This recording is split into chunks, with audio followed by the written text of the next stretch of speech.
I shall see you when I return.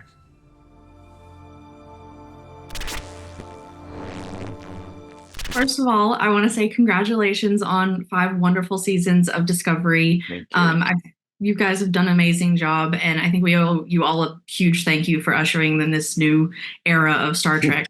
Bless you.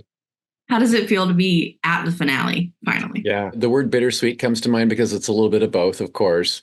The bitter part is understood. We would all love to see it go on forever and ever, but it just can't. So the sweet part is that I feel satisfied that we came to a beautiful conclusion.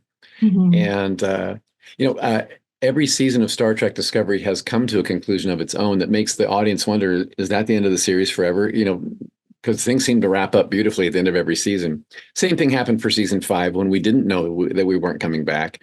It came to a really lovely conclusion that felt like, oh, I don't know where we go from there.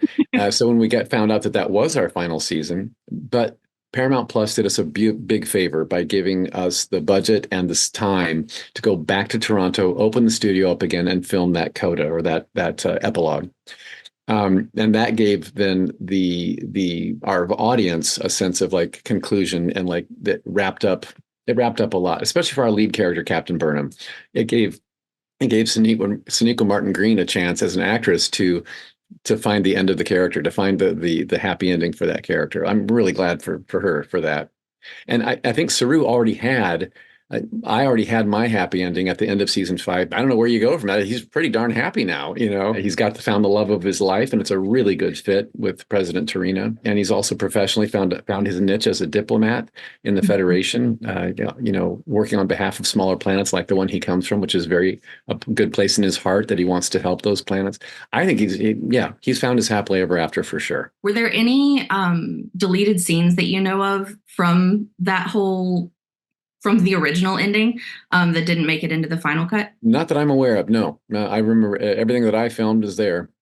Wonderful. Yeah. It's a really beautiful scene. Isn't it gorgeous? Don't you want that wedding for yourself? I know. Right.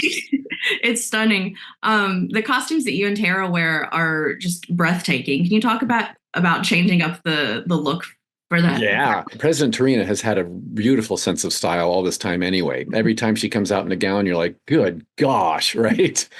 And then Anthony Tran, our costume designer, just outdid himself with the wedding costumes. My Starfleet uniform, when I became an ambassador, I loved the clothes I got to wear as ambassador too. That fun collar and the blue and the brooch. So then when I was in my first costume, I can't remember. I was in the costume department for something, and I saw pictures on the wall. The designs for our costumes for the wedding scene. I was in there for a fitting for one of my ambassador costumes, and I saw the pictures on the wall. Like, oh, are those for our wedding? So I took out my phone and went click, click, because the headpiece for Tara, or for T'Rina, who played by Tara Rosling, who is gorgeous and brilliant and amazing.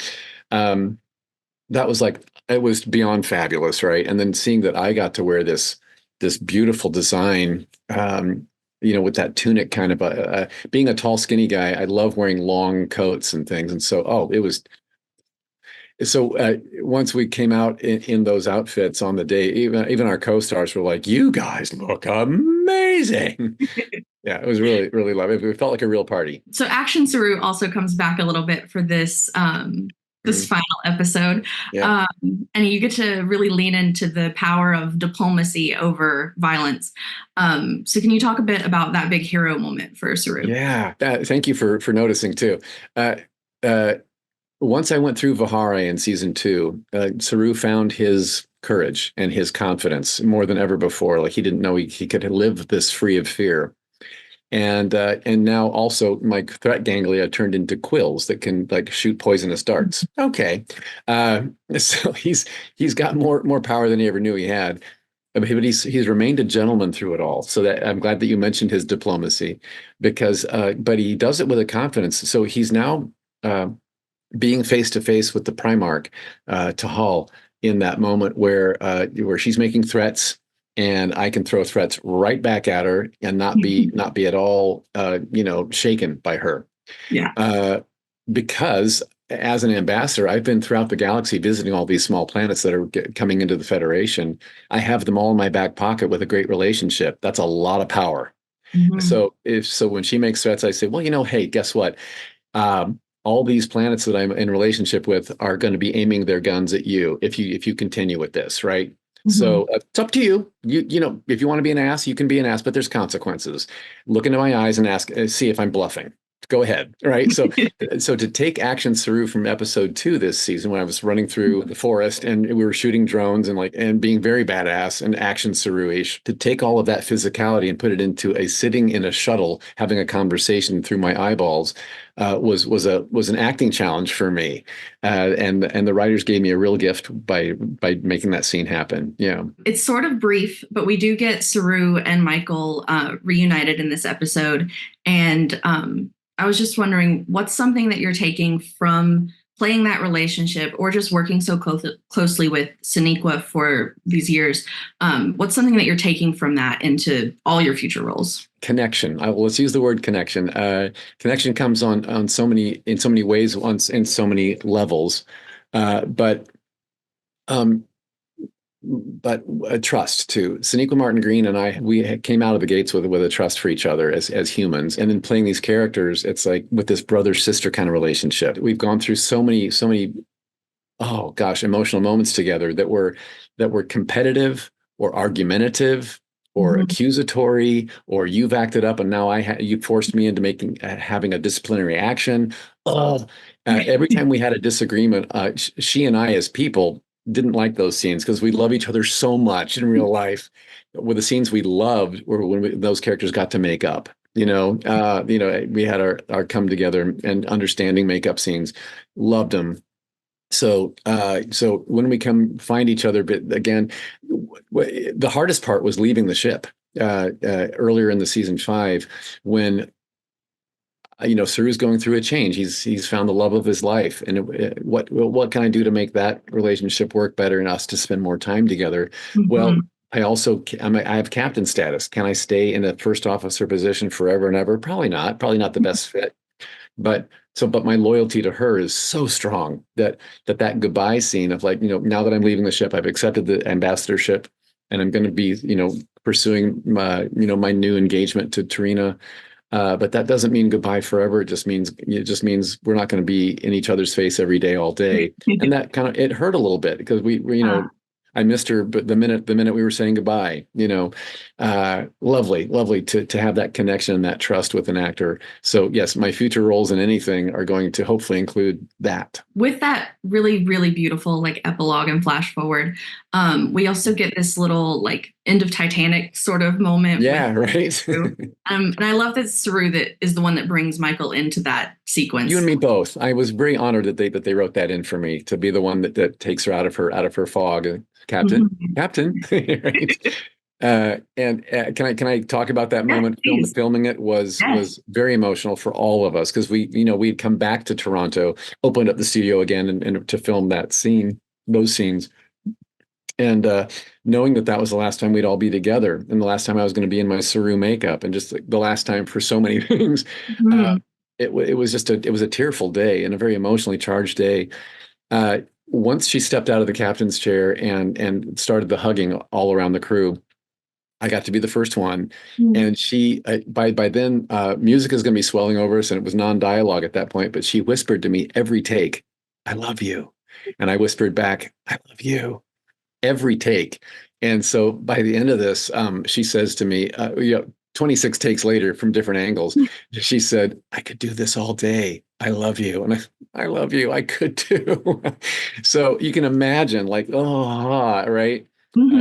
How satisfying of a day that was. It really, really was. That's the scene that makes me cry every time. So yeah, I know, right? I know. Yeah, that comes through beautifully. In that sort of flash forward, where do you think Saru and T'Rina are at that point in their lives? Yeah, right. Well, I would like to think that we don't know how old Kelpiens live. So is he retired yet? I don't know. I would like to see them living in a stress-free, happily ever after. where maybe maybe they aren't full time in their duties anymore, but maybe they're consultants still, so they're still feeling useful and using their wisdom and their expertise for the betterment of the galaxy. But also maybe they have had hybrid children by now. Maybe they have grandchildren by now. I don't know, right? Wouldn't that be interesting to see a Vulcan Kelpien mashup? Yeah, especially with Discovery did a bunch of fun little mashup aliens with the future. So that'd be right.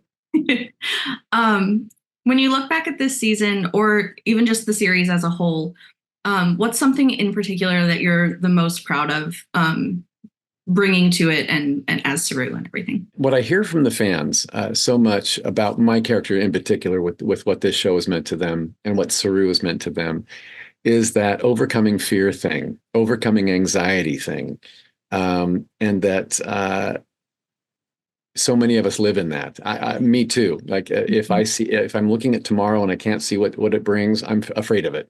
A fear of the unknown, a fear of, or if a task is put before me, I'm always afraid that I'm going to fail. Fear is our enemy for sure. Watching Saru overcome this. And watching him carry on in fear, with fear as a thing of the past now. The day around him hasn't changed. What has changed is his reaction to it. And I want that to be the legacy that Saru leaves behind for everybody, including myself as a person. I want to wear a wristband that says, what would Saru do? Right.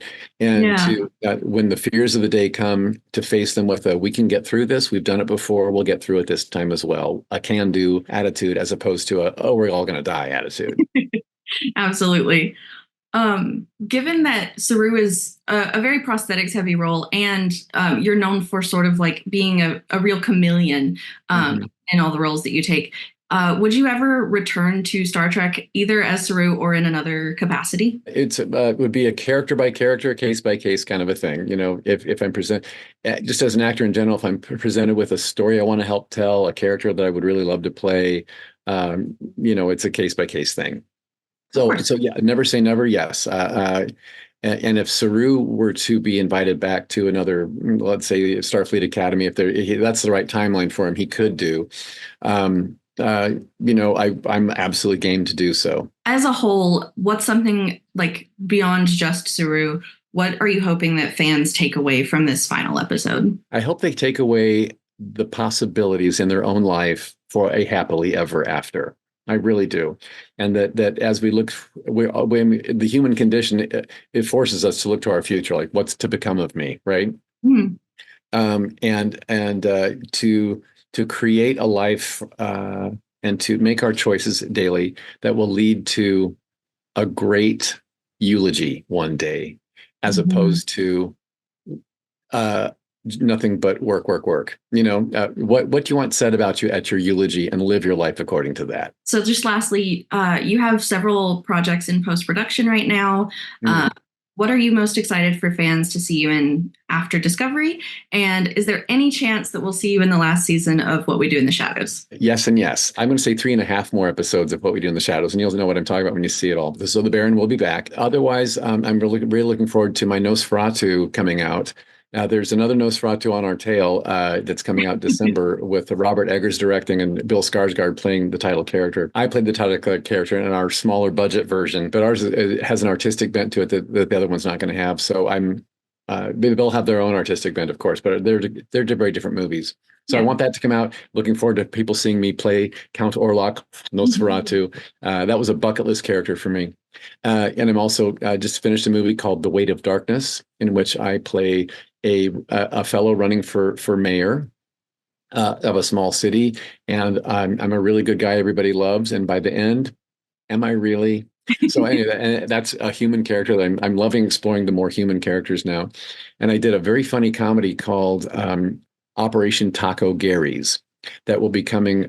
So it also stars Jason Biggs from the American Pie movies, and Dustin Milligan from Schitt's Creek, and also Simon Rex from the Scary Movie franchise. So it's a great cast, very funny, and I got to play an alien posing as a human, but I can't quite pull it off. Yeah, very fun. Excellent. Thank you so much for sitting down and chatting with me today. Thank you. Thanks for having me.